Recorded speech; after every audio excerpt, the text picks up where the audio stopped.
bees that are naive to varroa mites, or largely naive, they haven't been under strong varroa selection for a long time, they still have mite resistance traits.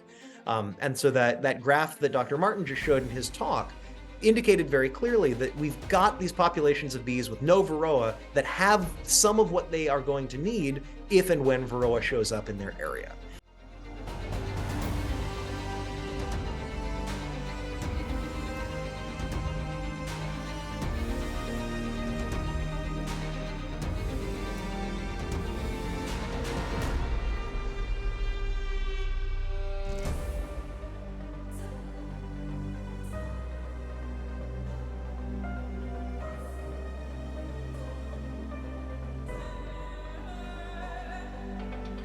This is a fun talk because it is a talk that I didn't have, and then James asked me to write it, and then I wrote it. And while I was working on it, I mentioned to someone else that I was going to be developing it to present it here, and they said, "Oh, why don't you give that at our club meeting too?" So I'm currently at the New Jersey State Beekeepers meeting, and I just gave this talk this morning. So now you guys get to hear the second draft of it. So I've made a few improvements, so it should be even better than it was earlier. What James asked me to talk about is this idea of locally adapted queens. And so I've sort of subtitled this talk, Marketing Myth or Cornerstone of Bee Stock Improvement. And that's what I want to explore with you today. So I'm going to start this with a personal story because I think all good talks should begin with a little bit of opening up about yourself. So I was doing some research on the local feral bees, the Arnott Forest survivor bee population in Ithaca, New York in 2015. That was where I did my doctoral work. And in order to study those bees, I needed to have control colonies that I could compare them to in some experiments. So I bought 10 queens from a California queen breeder. I shipped them in, I set them up into nukes, and then got myself started with these 10 control colonies. In late August of that year, as we headed into a pretty cool fall and winter, after I had been doing my best to keep those colonies from swarming and trying to convince them not to, 6 out of the 10 wound up swarming. And then those swarms were surely doomed. They were not going to be able to go out and find colonies, build comb, accumulate honey to get ready for an Ithaca winter. And they also generally failed to requeen. And so they either requeen poorly or not at all. And so I wound up losing a large number of these colonies. But what I found interesting was that none of the Ithaca colonies did that same thing. None of the other bees I was working with had this problem. It was just these 10 queens from California. And that, to me, raises an interesting question, or at least I found it interesting. Was the problem here that the reproductive instincts that those Californian bees had that had served them so well in California just didn't line up with the way that Ithaca's seasons were progressing? Were they misinterpreting some cue and therefore not behaving the way they should? And so that brings us to this idea of locally adapted queens. And you can find lots of folks talking about this. This is a video from Mike Palmer talking about the importance of local queens. This is a SARE grant recipient who's presented this breeding locally adapted disease-resistant queens. In another YouTube video, you can find locally adapted queens for sale in the UK. You can find them for sale in the United States. And in fact, if you look, you can find plenty of people who are willing to ship their local queens cross-country to you. So clearly there's something going on here, but there's a lot of confusion. So what does it mean to get a locally adapted queen? And why would it be a good or a bad idea to ship that queen, over 15 state lines in order to get to your apiary? So what I'd like to try to do today is just really focus on 2 questions. The first of them is, what do we mean when we say locally adapted queen? What do those words mean, and what should they mean?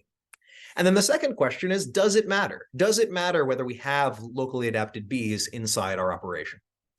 So for your clarity and for mine, as I'm going through trying to answer these questions, in the lower left-hand corner, it'll say, what is a locally adapted queen? If I'm trying to answer that question. And then when we jump over to the other question, that text will appear in the lower right-hand. So to begin, I just want to give a sort of a brief overview of evolution for those who aren't familiar with evolutionary theory. So this basic idea of adaptation, organisms becoming adapted to the environment in which they live, is really fundamental to evolutionary theory. The idea of survival of the fittest really refers to how well an organism fits into their environment and their circumstances, the diseases and the predators and the weather and all the things that they need to deal with. How well they fit it is going to determine their fitness and their likelihood of having offspring that survive to the next generation and have offspring of their own. So if the environment and the various other pressures that an organism is under don't really change between generations, we would expect that over time, the genes that stay in the gene pool, the organisms that survive and reproduce, are going to be the ones whose genes are sort of best matched for their environment. And so as scientists, we will sometimes use the term genotype environment interactions. And that's basically just the way that scientists say, how well is this organism doing in its environment based on the DNA that it's got? How are these genes matched up with this environment? Is it a good match or a bad one? So that's what we mean when we talk about adaptation. The logic here is pretty straightforward, right? If we start here on the left with a population of black and white mice, and then we have some trait that gives an advantage to some of those mice. So let's say the black mice are going to survive to have offspring, the white mice are not going to make it, then the next generation we would expect to be mostly black mice. And so this is the kind of pattern that we would expect to see. Animal genes that get vetted every year by their environment, going through whatever those seasons look like, are going to presumably do better in that environment because their genes are going to be better matched and the crummy genes will have been weeded out. So that brings me to this idea of land races. And to talk about this and to define it, I want to step away from bees for one moment and instead talk about cats. So this is a cat, for those that don't know. And these are also cats. And if you're an American like me and you're walking around outside, you are likely to see a lot of cats that look like this. These are American short-hair cats. There's some variation because America is a melting pot and there's some different DNA that goes into them. But in general, these cats look pretty similar. Their patterns might be a little different, but they're pretty similar creatures.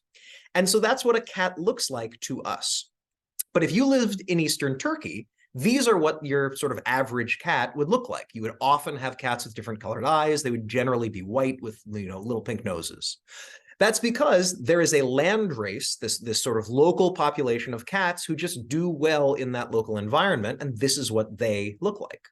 If you lived in Kenya, then you might find these Sokoke cats. They look like cats. You can tell that they're a house cat, but those patterns aren't the same patterns that we would typically see in upstate New York.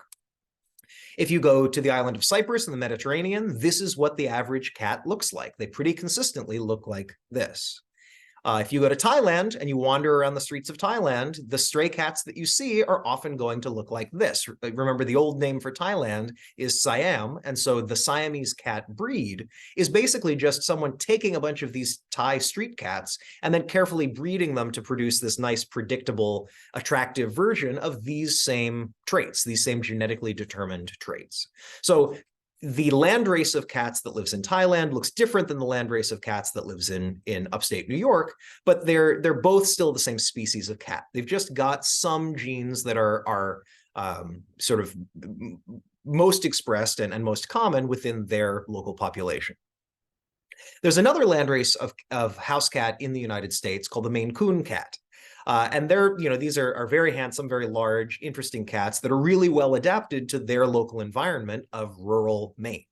They've got long coats, large bodies, and they're able to survive very well in that cold climate.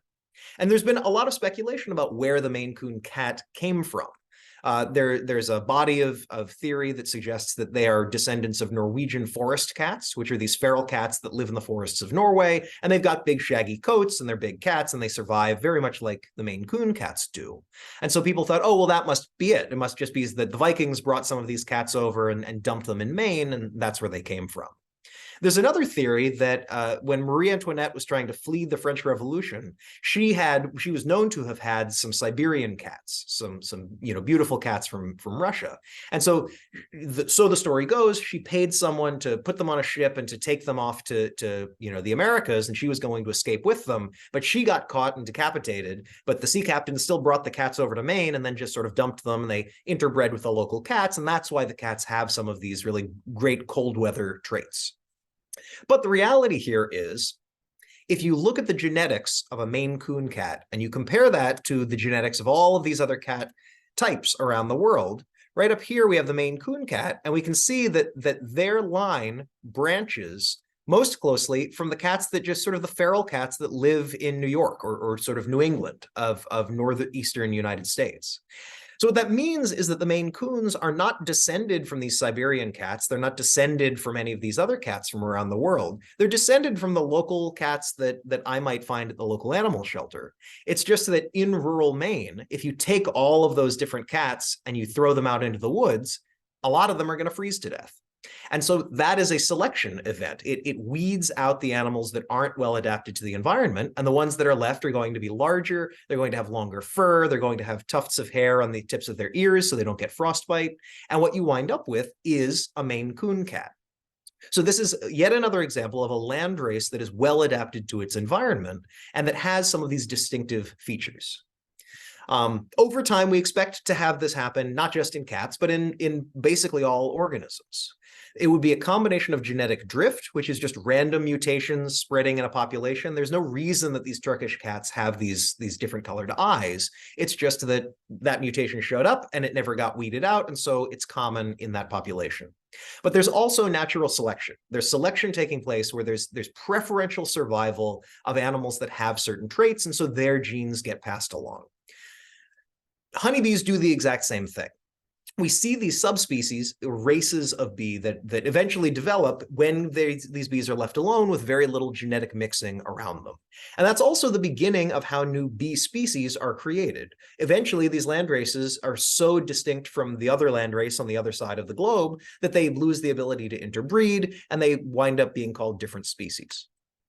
So in honeybees, that looks like this. We have these different races of bee, the European black bee, Apis mellifera mellifera. There's the Carniolan bees and the Italian bees, Carnica and Ligustica.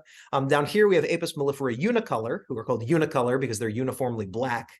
These are the bees of Madagascar that I had the privilege of getting to study for a few months a couple of years ago. So these are distinct, separate populations of bees, and you can look at them and genotype them and figure out that they're different. But they're still honeybees. They can interbreed with each other and produce fertile offspring.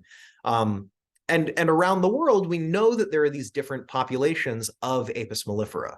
So this is a map that shows the origins of a lot of these different races of honeybee around the world. We can see, in Italian, the Ligustica subpopulation. We can see mellifera in much of Europe. We know that a lot of these races have been replaced by others, and we know that the activity of beekeepers leads to the migration of these genes from one place to another, from one continent to another. But we know that these distinct races at least have existed, and that there's still sort of a preponderance of these genes in these different areas around the world. As I said, over time, these land races will likely speciate into distinct species. So here we can see Apis mellifera in the upper left, the bees that we keep, but also the giant Asian honeybee, Apis dorsata, Apis cerana, and then Apis florea, the dwarf Asian honeybee that build these little exposed combs, live there for a while, and then abscond away, and then build another exposed comb and set up camp there for a while. So their behaviors are very similar to Apis mellifera in some ways, very different in other ways, but the genetic distance between them is the product of them living in a different environment under different pressures for long enough time that they've become two different species of bees. There's a problem, though, that honeybees face if we want to maintain a closed gene pool of them and have some specialization of bees in their local environment. And that is that honeybee mating is a spectacular acrobatic act that takes place out in the air, many kilometers or miles away from the source of the drones and the queens that are mating. So it's hard to convince our queens to only mate with the drones that we want because we're not there when the mating takes place. It's a lot easier if you're trying to breed cats. We also know that these queens are mating with multiple drones. So Dave Tarpey and some others have done some great work on how frequently these queens typically mate. And a lot of the bees that we work with have probably mated with around 12 drones, but there's a range to that. That's plus or minus 7 around that average of 12. There's other work that shows that Africanized queens in the US are often mated more frequently. So there are differences even in that mating frequency. They might be mated by 20 or more drones on average. And so we know that this mating of queens with many drones leads to a lot of opportunities for new DNA to get introduced into a honeybee line. And that's to some extent to their advantage, but it also means that a local population of bees could very easily get contaminated with bees from outside. So these are two quotes that I like from Wally Shaw, who's part of the Welsh Beekeepers Association. The first is that locally adapted bees cannot be bred, but can only be bred from. The only place you can breed from is from locally adapted bees is locally. So his point is you can't buy somebody else's local bees and call them local because they aren't local to you yet. You can't just make a bee be more local. You've got to take the bees that you've got and then work with them.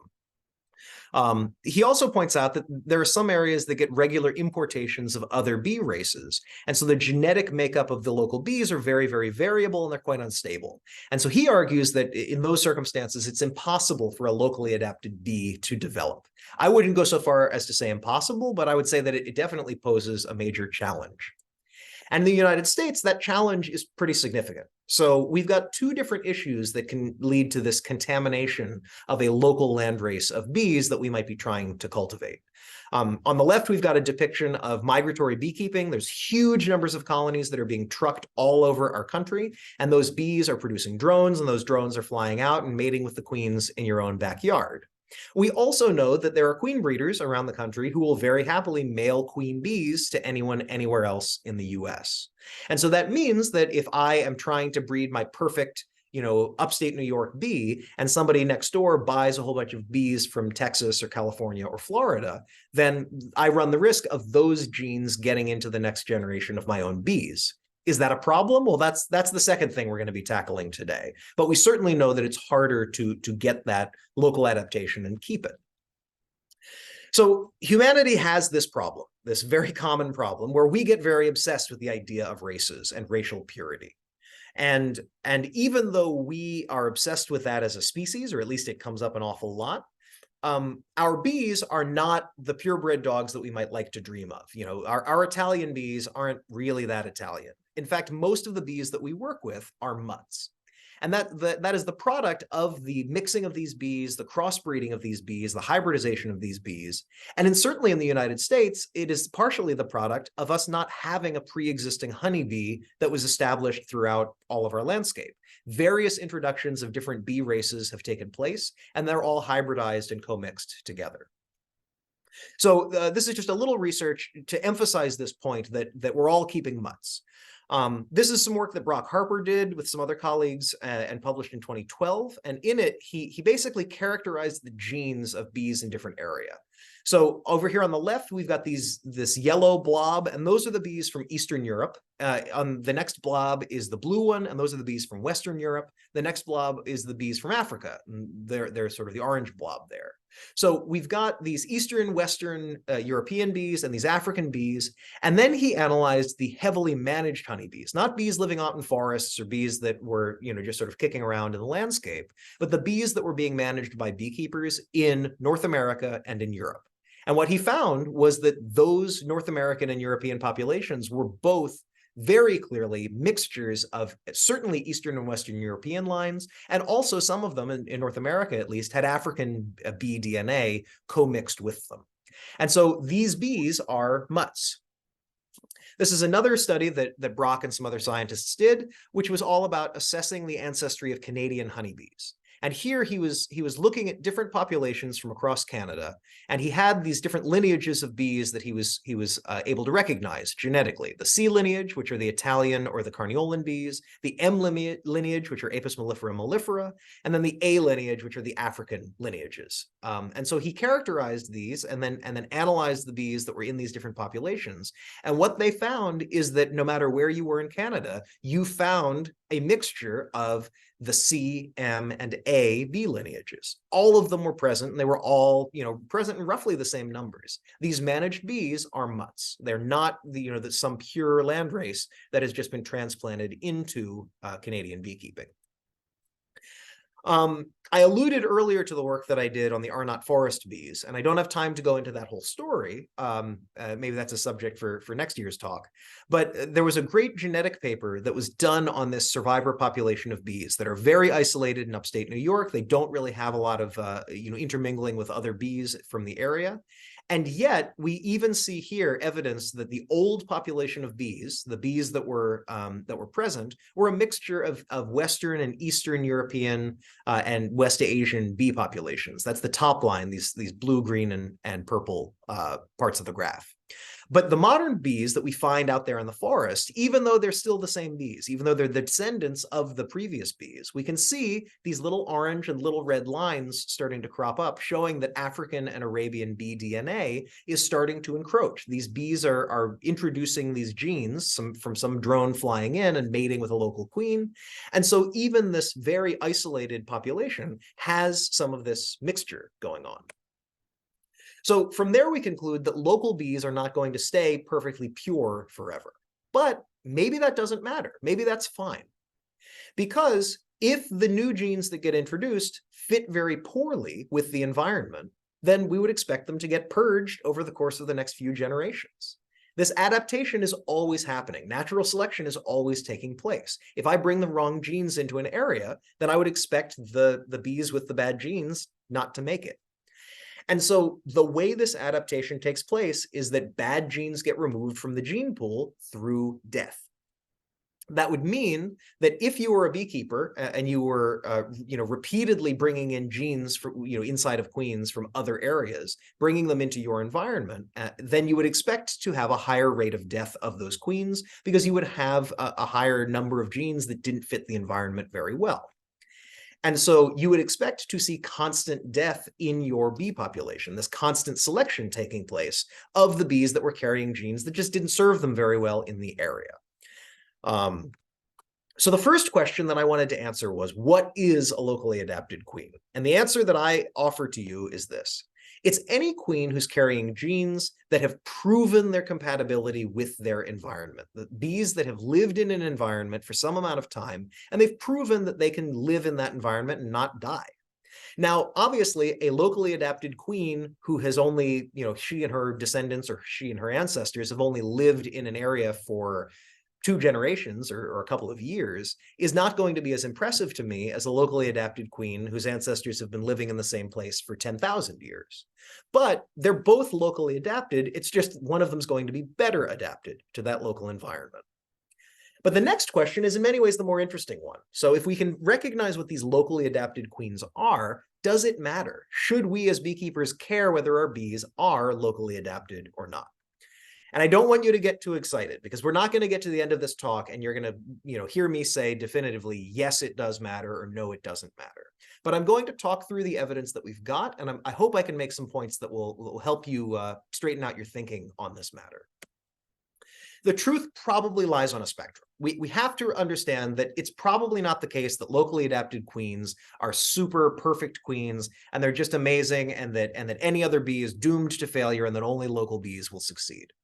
At the same time, we probably can't completely dismiss this as a marketing gimmick because we know, based on the evolutionary theory that we've just talked about, if nothing else, that it certainly makes sense that bees that have been living in an area for a while aren't going to be carrying too many genes that are incompatible with that area. So we would expect probably that reality, the truth of the matter, is somewhere in the middle. That these bees are going to have some benefits, but that they're not going to be able to solve every problem in beekeeping. And we just need to be able to understand how important all of this is. So as we talk about these different studies, we need to understand that there are different studies and they produce different results. They've got different sample sizes. They've got different study designs. They might have been asking slightly different questions. There might be other genetics at play. We might compare bees from 2 lineages, but one of those bees has already been selected for some other trait like varroa resistance, like the things that Dr. Martin was just talking about. And so those differences will potentially skew the results that we get from our experiment. As we've already mentioned, these European bee populations are probably less mixed than the US populations. The US or Canadian populations are just such mutts, and there's been so much transportation of bees that there really is a lot of commingling and not a lot of local adaptation. Whereas the bee populations in Europe are more established, even if there is still mixing and matching taking place. And there was a major project that was done on European bees that was published in 2014, and its title was all about, its focus was on genotype environment interactions. So remember, that's the way that scientists talk about whether or not the genes of a bee fit with the environment that it's currently living in. So, this is the title of just one of the studies that came out of this big project. And what they were basically trying to answer was our question: do local queens do better than imported queens from somewhere else? And so there are a bunch of scientists here, and you don't have to memorize all the names. I just want you to notice that a lot of these names are going to appear on multiple papers that I'm about to show you. Ralph Buchler, Yves LeConte, a lot of these folks who have been doing a great deal of work in this area, studying these different bee populations. They all collaborated together on this project. And so, whose name is in what order in the papers is a little different, but they're all, part of this overall project. So this is the first paper that came out of this, or maybe the most important or most relevant paper. And this is the description of a study where they took 597 colonies, and those colonies were headed by queens and were full of bees that had 16 different genotypes. They were 16, not different subspecies of bee, but different lines of bee, breeding lines of bee. They also studied these bees in 21 different apiaries all across Europe. So they were taking, some of your bees and some of my bees and swapping their location and moving them around to study both local bees and non-local bees in different areas. What they found was that the survival of each genotype in its local environment was higher than the average survival of bees that had been moved somewhere else. So on average, the local bees survived for 83 days longer over the 2.5 years of the study than the non-local bees that had been brought into that apiary. And so the graph on the right just illustrates that. It's showing the survival of these colonies going down over time. Colonies were dying over the course of the different years of the experiment. But what we can see is that the local bees, the green line, is going down at a slower rate than the non-local bee line, the blue one. So other papers, as I said, came out of this project. And so one of them was really just trying to describe some of the population dynamics, some of what was going on in these bee colonies, going through these different genotypes living in different environments. And so this is just one graph from that. And what I want you to notice here is this was the honey yield that was produced by the different lineages of bees that they were studying. And I want you to notice that these higher lines, this higher honey yield on the left, all of those lineages begin with car or lig. That's the Carnica or Ligustica, the Carniolan or the Italian honeybee lineages.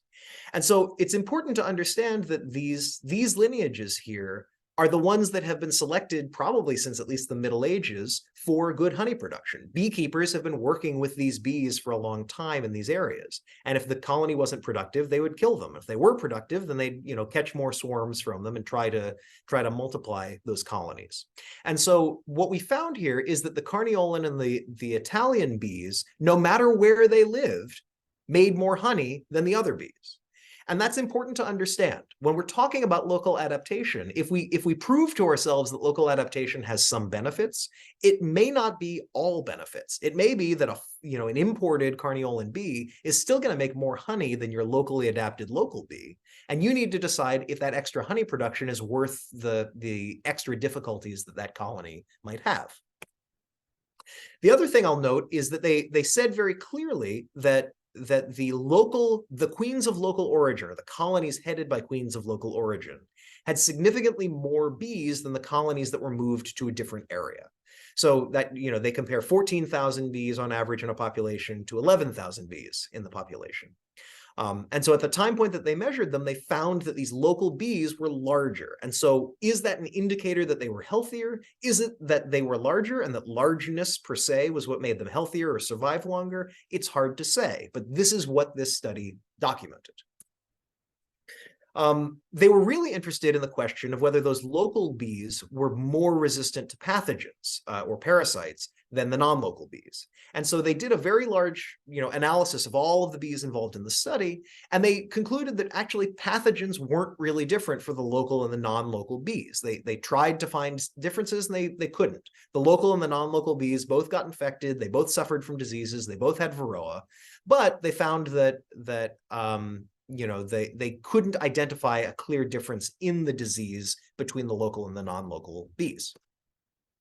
But what's interesting is that there was a part of this study that really, really zoomed in on this disease question. They focused on just one apiary in Greece, and they were focused on the bees that were living in that apiary, and they were studying things like their deformed wing virus or their black queen cell virus strains. They were looking at their varroa levels. They were looking at their nosema counts. And what they found was that actually in that case study, in that super, super focused study, that the bees that were local had lower deformed wing virus and had more survivors at the end of the experiment than any of the other lineages that had been brought in. And so that suggests that there may be something else going on. There may be some added complexity here that didn't come out in the larger study, but that there may still be some disease differences in some of these survivor or these local populations. So in summary, this study looked at 600 colonies over 2.5 years, 16 different genotypes, 21 apiaries, and their conclusion was that the colonies with local queens definitely had a survival edge over the colonies that were led by queens from somewhere else. But the details are still pretty fuzzy. We can't exactly explain why it's happening, and we aren't 100% confident that our conclusions would apply to all locally adapted bees in all areas. Now, there's been other work in this area. This is one study that I want to highlight because it's a really elegant one. It's very simple. It's very straightforward. This was a study done at Hamilton College where they took 40 colonies in New York, and then they made 5-frame nukes out of them in May, and they queened those colonies with either 20 queens that they bought from Vermont, from a queen breeder there, or 20 bees they bought from California. And they argued that putting a Vermont queen in a New York colony that's pretty close to a local population. That's not a great deal of difference in the two environments. Whereas the Californian queens were from a very different climate, and so they argued that those were sort of non-local queens.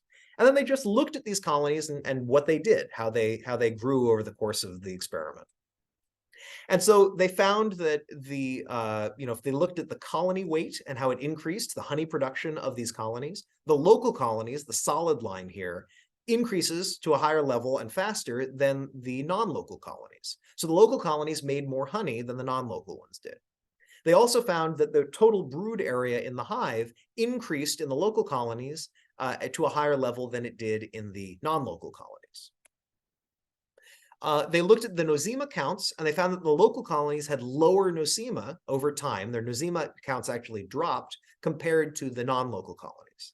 But there was absolutely no difference in the varroa levels. So it's not that being local solved every problem. They still had high varroa levels. They dropped during the brood break and then slowly increased in both populations. But they didn't find a clear difference there. They found, very interestingly, that the local colonies had much lower Israeli acute paralysis virus than the non-local colonies did. But they didn't find any difference in things like deformed wing virus or black queen cell virus. So the queens from a local origin had a dramatically lower IAPV, but that didn't solve their virus problems. So overall, we've got this interesting result that suggests to us that these local queens did better than the non-local queens. But a really important question that needs to be answered is this proof that the local stock was better, or is it proof that the Vermont queen breeder just had better bees than the California queen breeder did? When we do an experiment like this, it starts to accumulate evidence that we can look at in comparison to a lot of other evidence. But on its own, it's hard to be 100% sure what we've learned. There's other work that has actually suggested that overwinter survival isn't driven by the genetic origin of the bees. So this is a study that came out of Penn State, where the conclusion is right here in the title: colony size rather than geographic origin predicts overwintering success. They concluded that big colonies survived, small colonies didn't, and it didn't matter whether the queens were from California or from New York. Now, in this study, what they analyzed was 56 colonies going into winter and the 39 colonies that survived until they checked them in April. And they found that the two southern queen breeder sources, the sources of queens in the south, survived at 75% and 57% respectively. The two different lineages from the north survived at 82 and 67%. So they concluded that there wasn't a statistically significant difference between those, but at the same time, it's not a giant sample size. It's only 4 total queen sources. And so are we confident that this is evidence that there is no benefit of being locally adapted? Or are we confident that we aren't really sure exactly what's going on here? So I would argue that the science just isn't settled. We need larger sample sizes, we need more studies, we need repetition of these studies before we can really conclusively say, yes, this matters, or no, it doesn't. There's one more study that I can share with you, and this is unpublished, but I've gotten permission from Robyn Underwood, who's the lead author here, to talk about this. And this is another experiment that was done by Penn State and Purdue researchers, and they collaborated to just test which bees are the best bees. And what they did was they took 5 different stocks of bees. They took bees from California, from Georgia, from Pennsylvania, from Indiana, and from Russia, or rather the Russian queen breeding program. And so they took these 5 different lineages and they gave them to different beekeepers, and the beekeepers didn't know which queen was which. They just knew that they had different queens. And those queens were evaluated by the beekeepers and also by the scientists. They looked for a bunch of different traits. They looked at honey production, the brood population, they evaluated the temperament, how nice those bees were, they looked at their mite levels, they looked at their virus levels, and they also looked at some interesting stuff like the genes that were associated with mite resistance. So there's a gene that creates a protein called neurexin, and that has been called by some the mite biter gene. It's a gene that is associated with bees that have really high levels of mite resistance grooming. And what they found in that case is that the bees from Pennsylvania and Indiana had higher levels of this neurexin expression, or these differences in the neurexin expression compared to the bees from other sources. And so the suggestion there is that maybe those bees have an edge. They've got some advantage. Is it because they were local, or is it because they've been bred for expressing those genes? That's hard to say just from the data that we've got in front of us. But the end result of this is that these beekeepers who are completely blind to the origins of these different stocks concluded that the local queen lines, the Pennsylvania queen lines and the Indiana queen lines, made these Pennsylvania and Indiana beekeepers the happiest. Those were the ones that they chose to keep compared to the other queens that they had just been keeping an eye on over the course of that season. So the first question I wanted to answer is, what is a locally adapted queen? The second question was, does that matter? And my conclusion is, I don't know, maybe. The theory is certainly sound. The evolutionary principles at play here are very logical, that bees that have had their worst genes vetted out, or populations of bees that have had their least environmentally compatible genes eliminated, are going to, over time, match the environment better. And there's also some scientific evidence, primarily that study out of Europe, that suggests that there is certainly some edge to using a local stock in your bee operation. But it is clearly not enough to solve all of your beekeeping problems. So how do we use this? Well, we know that selection is ongoing, that we're selecting our bees for environmental compatibility every time they live in the environment with us, and that we also need to probably be doing other kinds of selection to improve the stocks of our bees. When we import new genetics into our breeding program, maybe that's not a big deal. Maybe that's fine, because it's sort of inevitable. We know that this mixture is taking place. We know that drones are commingling with our queens when they go off to mate with each other. And so we can be mindful that cultivating a local stock might have its own value, but we can also be comfortable bringing in new genes and just being aware that sometimes those genes won't match our local environment that well. Just by keeping bees alive in your apiary, you are doing selection for environmental compatibility, because every year that a colony lives is a year that they've proven that they matched the environment well enough to survive. Any colony of yours that dies is a colony that has proven that for some reason they didn't have what it takes. Maybe it's that you made bad management decisions, but it's also possible that they died because they had genes that didn't match the environment. If you're selecting for other traits in a queen breeding program, you can still select for environmental compatibility by just not mixing and matching your genes so much that your bees don't have a chance to settle into, not a landrace, but the beginnings of a lineage that has proven itself in a particular spot.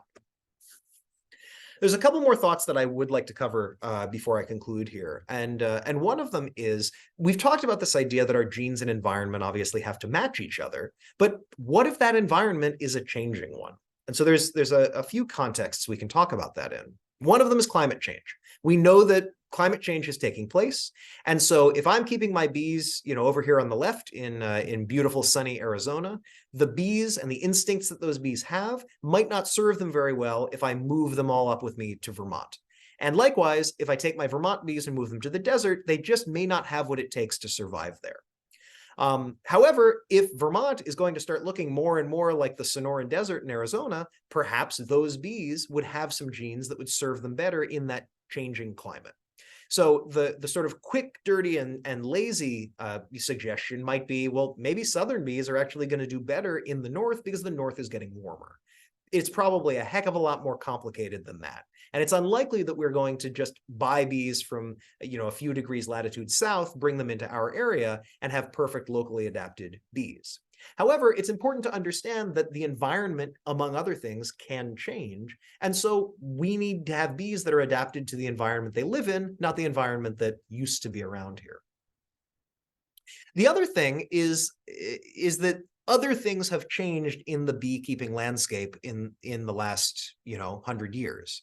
And so this was, again, that study from the European project where they found that these local bees survived longer than the non-local bees. But notice that graph has both of their survival rates going down over time. These bees are dying, and they're dying at a pretty quick rate. They couldn't have done the experiment for 3 or 4 years because all of the bees would have been dead by then.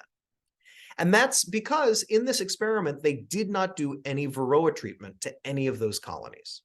So these local bee races all around Europe developed for thousands of years, hundreds of thousands, millions of years, who knows, without any Varroa mites. And then suddenly Varroa shows up, and now we're testing how they survive with no Varroa management. Is that a fair test? Does that really answer our question about local adaptation? Or is it adding in this extra Varroa element? Is that fair to the bees or not?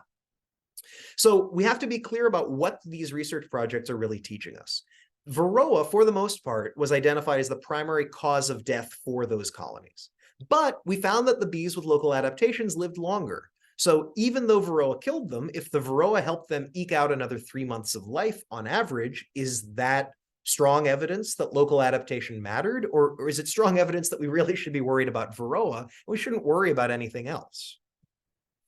So if you're trying to breed Varroa-resistant bees, what are you supposed to do? Well, as far as I'm concerned, you've got 2 good options available to you. Option 1 is that you take your own bees that are not resistant to Varroa mites, but they are locally adapted. They're the locally adapted mutts that live in your area, the bees that you've been working with. And then you try to breed Varroa resistance into them through selection. And remember that selection involves death. You kill the bees with the wrong genes, so only the bees with the right genes are there for the next breeding cycle. So, that's one strategy. And this can work very well because, as Dr. Martin pointed out, and as I can attest from some of the work I've done in Newfoundland and Madagascar, bees that are naive to Varroa mites or largely naive, they haven't been under strong Varroa selection for a long time, they still have mite resistance traits.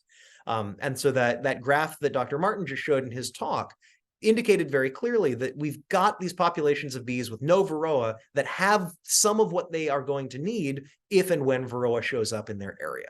So your bees probably have the same. Your locally adapted mutts could have these Varroa traits cultivated in them as well. But the other option is that you can import mutts from somewhere else, somebody else's mutts, adapted to somebody else's environment that have Varroa resistance traits. You bring in those mite-resistant bees, and then you need to purge the genes that aren't compatible with your environment, again, through selection. Let the bees that are going to die, and you'll be left with the mite resistance genes that you brought in, but you're also going to have bees that become increasingly locally adapted. And this has been done as well. The Russian honeybee program in the United States started by taking bees from Primorsky, Russia, in eastern Siberia, not a very warm place, bringing them to Baton Rouge, Louisiana, not a very cold place, and then keeping them there for a while. The bees that needed to live in a cold climate, that couldn't live in the heat, well, they got killed. But then the bees from Baton Rouge were sent to queen breeders, many of whom live in northern states. So now we've got Russian queen breeders who have bees that were in Russia, then they were in Baton Rouge, now they're in the north. And these bees are able to adapt. The bees that have genes that just don't line up with the environment, they're going to get those genes purged, but we're going to start settling into a mite resistance population that has local adaptation if we stop moving those bees, hither and yon. So those are two strategies that let us really do the same thing, taking bees with one group of traits and then trying to breed for the other one. The last thought I'll share is that we need to be smart when we talk about this idea of adaptation, because there's a difference between adaptability and adaptation. So I don't have scientific evidence for this, but a lot of queen breeders will attest, and I have some experience with this myself, that Russian colonies are very sensitive to pollen inflow. They will not start rearing up brood in the spring until pollen starts coming in, because they're skeptical of warm weather. They say, we're from Russia. We know that sometimes it gets warm and then very cold again. We're not going to start growing that brood nest until we get pollen coming in. Whereas Italian bees generally will start rearing brood as soon as the temperature warms up. As long as they've got a little stored pollen to use, they don't care if new pollen is coming in. So we can argue that the Italian bees are very sensitive to temperature. They're adapting to the temperature. Whenever it warms up, they're ready to grow. Whereas the Russian bees are very sensitive to pollen. They can adapt to whatever climate they're in because they're just paying attention to that pollen hue. So you could argue that it's not that we're breeding bees that are good at cold or good at heat or bad at cold or bad at heat. Instead, we're really looking perhaps for bees that are highly adaptable. They're really responsive to things like nectar flows or pollen incoming or the temperature. And that responsiveness, that adaptability to whatever climate they happen to live in could make them really well suited to a lot of different environmental regions. So the research does not yet tell us whether or not bees should be put in, the same environment, or if we should instead be breeding for bees that are really sensitive to these cues. We just know that bees that match their environment tend to do better in that environment. So I'll return to the question that started all of this. Why did my Californian bees swarm and die on me in that fall in New York? And one possibility is that there was a really bad mismatch between their genetic instincts, the instincts that their genes, gave them, and then the environment that they were currently living in. Another very plausible explanation is that I'm just a crummy beekeeper, that I just made some mistakes and I allowed them to swarm because I was doing something that was triggering it, and it had nothing to do with the genes and the environment. I do not know why those bees swarmed. I know that it was annoying and messed up an experiment, but I don't know why it happened. What we need to do is do more research on this subject. We've got some great work that has been done. We've also got some mediocre work that has been done. And we need to do more great work so that we can very clearly document when it is important that our bees are locally adapted and when it might not be that important. But overall, the preponderance of the evidence that we have in front of us suggests that locally adapted queens are probably going to have an edge, at the very least, in surviving within a local environment. And for most of us, giving our bees any edge that we can is worth the effort that goes into it. So with that, thank you very much. It has been my pleasure to talk to you. I'm happy to take questions. I don't know how long we have until the next speaker, but I hope that this was useful. I hope it wasn't too unsatisfying that I came up here and talked for an hour and said, I don't know what's going on. And I hope that it makes you think a little bit about what we know and what we don't yet know about the importance of locally adapted queens in our apiaries. So with that, I'll stop sharing. And then James, do you want to be the ringmaster here? Thanks, Dr. Peck. That was really well done. I'm glad that you decided to undertake that endeavor. Glad you bullied me into doing it. It didn't take a whole lot of pressure. I think the best part was hearing you say, I don't know.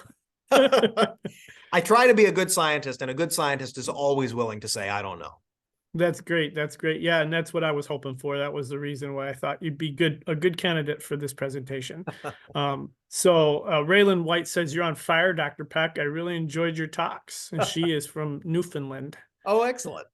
Yeah. So let's see here. One of the questions is from Anthony Antonucci. He said he says, do the concerns of long distance shipping of queens and possible impact to queen quality have a lay in the locally produced queen movement, at least simplistically stated? So yes, the everything I've been talking about has been this idea that local queens have an edge over queens with genes from somewhere else. The reality is a queen with genes from somewhere else had to get to your apiary, and she was probably brought by a postal service or by FedEx or by you grabbing her and then driving cross country in your minivan. And all of those are very different environments from where those queens are supposed to live. And so it's entirely possible that some of these queens that are traveling are suffering because they're experiencing heat stress that's killing some of the stored sperm in their spermatheca while they're in the male. And by the time they get to you, they're disadvantaged not because of a genetic problem, but just because they got mailed in. There's some good research that's been done on that, and we don't know for sure, to which extent those things are important. I will say that the various queens that were shipped around as part of that European study were being shipped around by honeybee scientists who were very attentive to the queens that they were raising, and so I have to hope and imagine that they were given the best possible treatment. But yeah, that's a serious concern that foreign bees might have, or imported bees might have issues just because they came in the mail and not because they've got funky genes that tell them to swarm at the wrong time of year.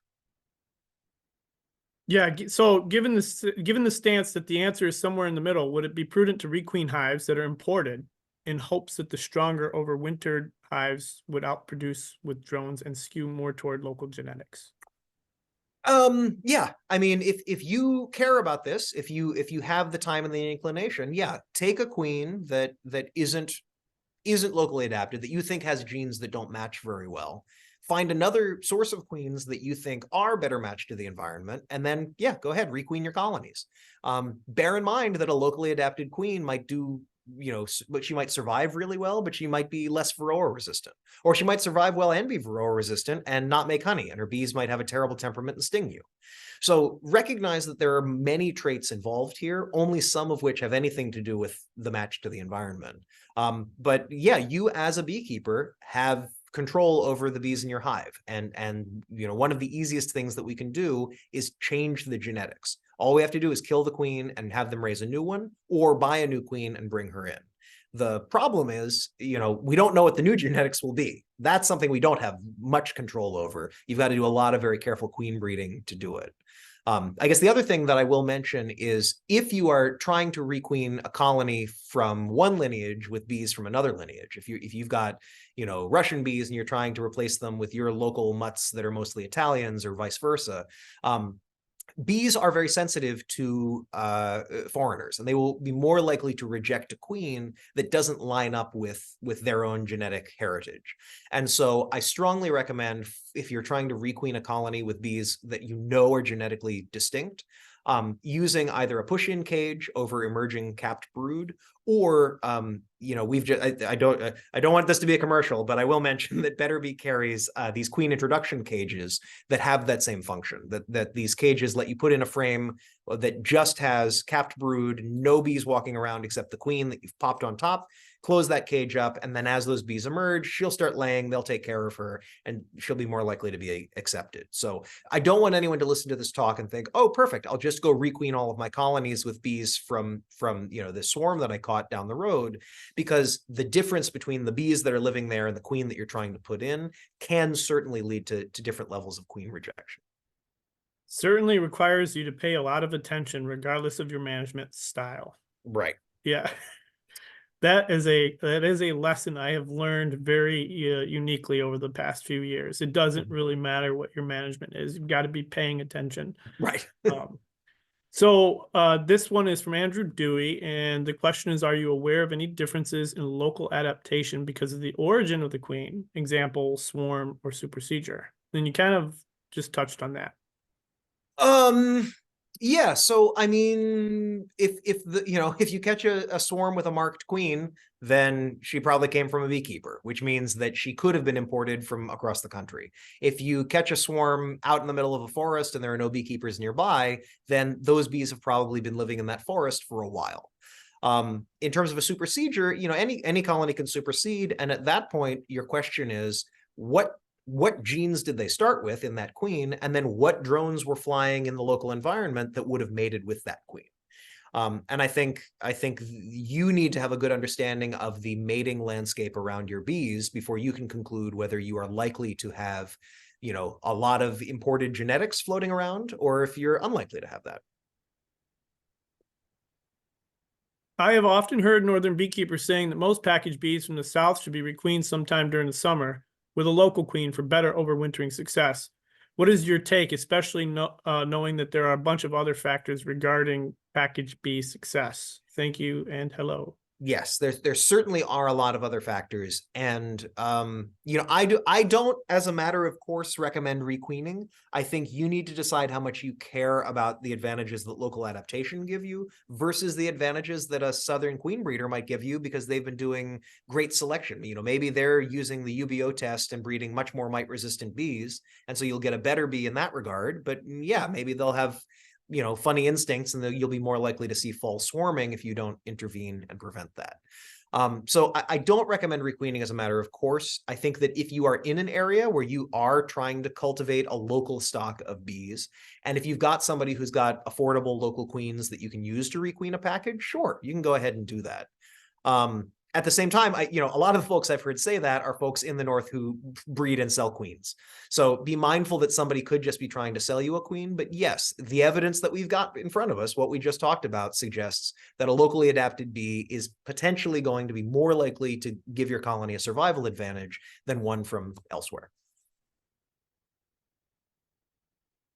So the quick and dirty on the question of, is it worth paying a premium for a local queen? I think in the same if it way, could be yeah. proven, right? How much is the premium, and how much is it worth to you to get that edge? Your queen is not going to be 1,000% better. She's not going to be 100% better. She might be 20% better. If you want to keep your bees alive, I would say any edge you can give them is worth it. But if somebody's charging you $800 to do that, probably not. Probably not going to be worth your time. It might be better to buy a bunch of packages, figure out which ones had genes that did match their environment, and then let the others die and then breed from your survivors. Breeding from your own survivors, as long as you can cut it, is always going to be a good strategy for local adaptation, and it's always thrifty. Nobody's trying to sell you anything, it's just you and your own bees. And so you can be entirely honest in your exploration of the genetics of the bees living in your apiary. All right, so this one's from Matthew Kobe. Is it possible? Geez. Yeah, I know, right? You're sitting down. Is it possible that isn't it possible that we don't see the variation in local versus non-local queens because of the way some beekeepers manage their colonies? For example, if the beekeeper is feeding pollen sub and sugar syrup in the spring and fall, as it's harder to identify the queen that's best adapted to the local environment, as the environment is the one providing the triggers. So to go back to your cat analogy, I'm sure all those cats can survive just fine inside a house where they're being fed and have no selection pressure. Yeah, excellent, Matt. That's an excellent question. So that's exactly right. The bee that becomes locally adapted over time is a bee who is not receiving any coddling by their beekeeper. The question of whether they should or shouldn't be getting Varroa treatment is obviously its own separate question, and I know everyone here will have our own position on that. But the idea that a bee that you take from the south and move to the north and then feed pollen substitute to for 2 months every spring because the north isn't producing the pollen and you want them to make more bees, at that point we have decisively moved from a natural population that we are serving as stewards of into domesticated livestock that we are skewing towards productivity at the disadvantage of their natural survivability. If I wanted to make money as a chicken salesman, I would get, or rather as an egg salesman, I would get a breed of chickens where all I have to do is throw food at them and they'll, produce an egg a day for me. If I wanted to take those chickens and then have them survive in the jungle or in, you know, a blizzard in Russia, those are probably not going to be the right chickens for me. I can probably get a less productive chicken that's going to be, you know, more rugged in its environment. I think the same is true for your bees. If you're feeding them syrup, if you're feeding them pollen, your bees will be more productive, even if they didn't need that, even if they could have survived without it, they'll be more productive. But you have to know that you are skewing their experience of their environment because they are getting resources that the environment doesn't provide. So that means that your bees and whatever selection you do, whatever lineage you cultivate in your apiary, are going to be, at least in part, dependent upon the inputs you're giving them. They're going to be dependent upon that supplemental protein or syrup. Is that okay with you in exchange for more honey and more splits? Fine, that's great. But understand that you're having that effect. Don't say my bees survive in the winter. All I have to do is bring them inside into a tropical heated environment and feed them pollen and you know, syrup the entire time, because that isn't really survival. Then the saying goes that your feelings aren't facts.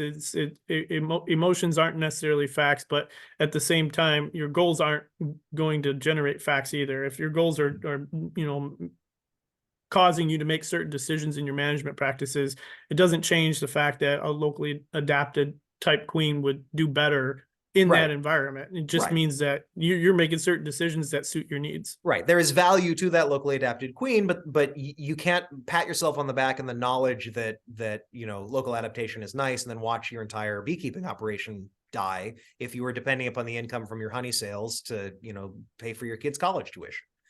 So be mindful of the effect that you're having, understand that these are real phenomena that can have an impact on our bees, but you're the beekeeper. You're the one making those management decisions. Decide when and how you want to intervene. And, you know, the last question is so considering all these, you know, issues of adaptation and genetics and that, is egg salad still chicken salad? So, and with that, I guess I should go.